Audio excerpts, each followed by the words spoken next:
19वां अध्याय।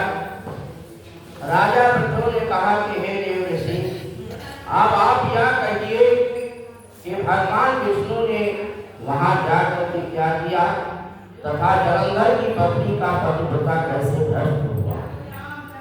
बोलिए श्री नारायण भगवान की जय। श्री नारद जी बोले कि जलंधर के नगर में जाकर के भगवान विष्णु ने उनकी पतिव्रता स्त्री वृंदा का पतिव्रत भंग करने का विचार किया और वह उसके नगर में एक उद्यान में जाकर के ठहर गए और रात में उनको स्वप्न दिया कि वह उनकी माया और अद्भुत कार्य करती थी और फिर उनकी माया द्वारा जलंधर की पत्नी पतिव्रता वृंदा ने रात में यह स्वप्न देखा कि उसका पति नग्न होकर के सिर पर तेल लगाए हुए और महिष पर चढ़ा हुआ वह काले रंग के फूलों की माला पहने हुए है तथा उसके चहुं ओर हिंसक जीव है और वह सिर मुड़ाए हुए अंधकार में दक्षिण दिशा की ओर जा रहा है। और उसने अपने नगर को समुद्र में डूबा हुआ देखा और इस प्रकार की बहुत से भयानक सपने देखे। फिर तत्काल ही बात जाग पड़ी और स्वप्नों के संबंध में विचार करने लगी। इतने में उसने सूर्य को उदय होते हुए देखा तो उसमें उसे एक क्षेत्र दिखाई दिया तथा वह क्रांतिहीन था और इसे उनके अनिष्ट जाना हुआ भयभीत होकर के रोने लगी। वह छज्जे पर गई, अटारी पर चढ़ी, घूम पर उतरी, मगर उसको कहीं पर भी शांति प्राप्त न हुई और फिर वह अपनी दो सखियों को साथ लेकर के उपवन में गई, परंतु वहां पर भी उसको कल ना पड़ी।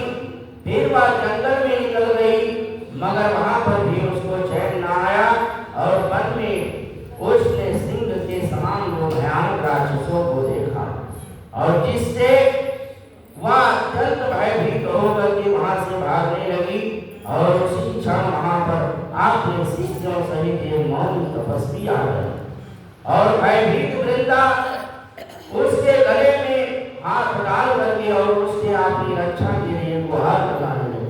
बोलिए श्री नारायण भगवान की जय।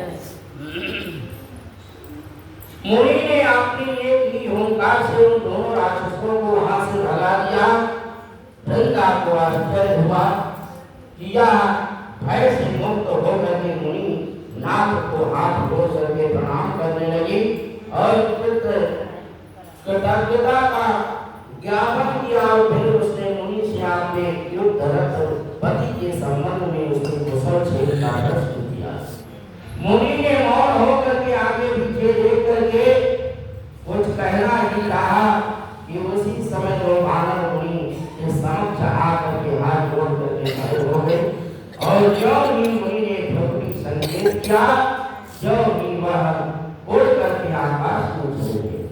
यह जलंधर का सिर वह हर लेकर के मुनि के पास आ गए।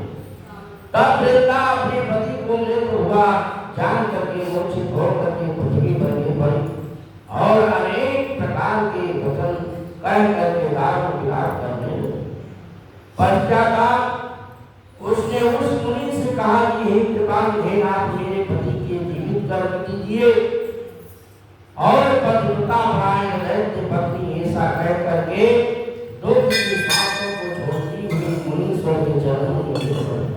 तब मुनीश्वर ने कहा कि वह शिव जी द्वारा युद्ध में मारा गया है, एक केवल जीवित नहीं हो सकता क्योंकि जिसे भगवान शंकर मार लेते हैं वह कदापि जीवित नहीं हो सकता है। बोलिए श्री लक्ष्मी नारायण भगवान की जय, श्री शंकर भगवान की जय। परंतु शरणागत की रक्षा सनातन धर्म है, अतः हमें कृपा करके इसे इलाज देता हूँ। नारद जी कहते हैं कि वह मुनि साक्षात विष्णु जी थे और जिन्होंने की यह माया फैला रखी थी।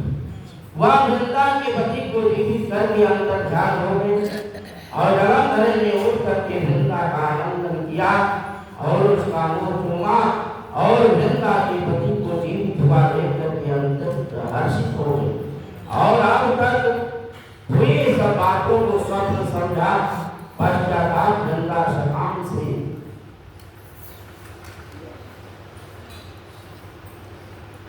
बहुत ही दिन तक उसी मन में अपने पति के साथ विहार करती रही और फिर एक दिन उसने सूरत एवं संभोग काल के अंत में भगवान विष्णु को पहचान लिया। अतः उन्हें तारीफ करती हुई बोली कि हे पराई स्त्री के गमन करने वाले विष्णु, तुम्हारे शील को धिक्कार। मैंने जान लिया कि यह माया भी तपस्वी तुम ही थी।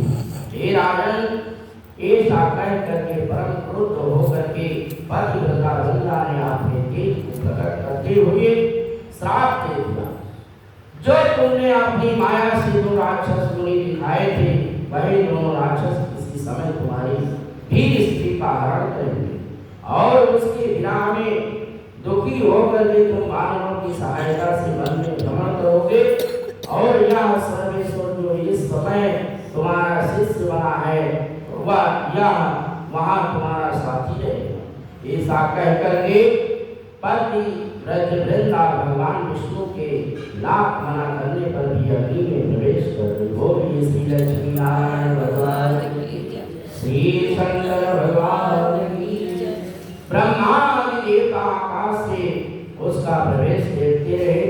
वृंदा के शरीर का तेज श्री पार्वती जी के शरीर में चला गया और आकाश से जय जय शब्द होने लगा और पति व्रत धर्म के प्रभाव से वृंदा ने मुक्ति प्राप्त कर ली। बोलिए श्री नारायण भगवान की जय, श्री गोविंद हरि गोपाल की जय, श्रीमन नारायण